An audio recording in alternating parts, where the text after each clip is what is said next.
Okay, dito tayo ngayon sa Tinaytayan. Ayan o. Yung area dati natin dito, ito yung area natin dito dati. Dito nagtanim ng broccoli, carrots, at saka cabbage. Yung likod ng Palkata,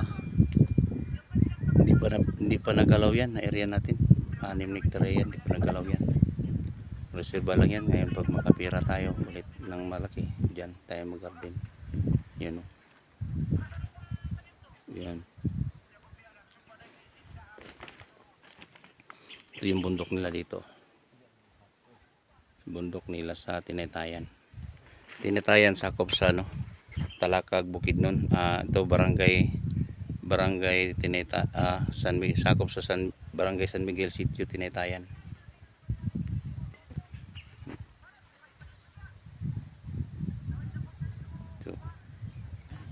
Yung sa tapat niyan 24/7 yan, 7/7, 24/7, 7/7, 24/7 yan.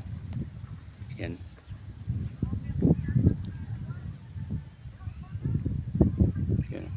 Yung mga tanim dyan marami, may atsal, may cabbage, repolyo, saka broccoli.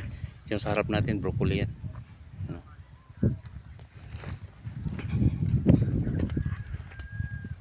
Diha gid bro. Yang kan mata tao, bro. Diming. Siya na balo din ani.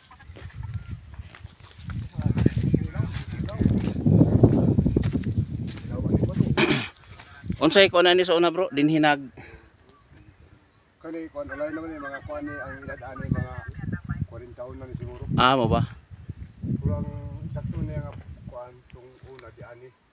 Oo. Sunog man to. Kay katong gi kuan niya nga kahoy, nauga naman ang sakto di na sunog. Nasunog. Salingsing ni siya sa gamot. Kaning baliti ni. Oo. Salingsing lang ni siya. Oo. Okay.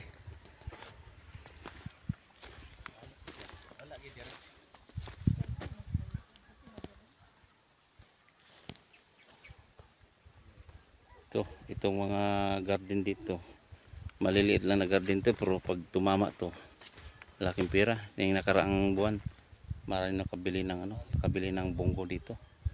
Kasi konting area, ang laki ng kinita dahil tumama sila sa presyo. Ito, lalo na itong cauliflower, abot ng 200 ang kilo. Yan, cauliflower yan. Broccoli. Iba yung cauliflower, puti yun.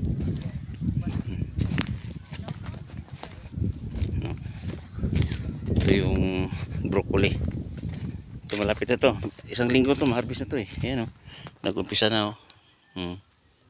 Yung nag-umpisa ng puso.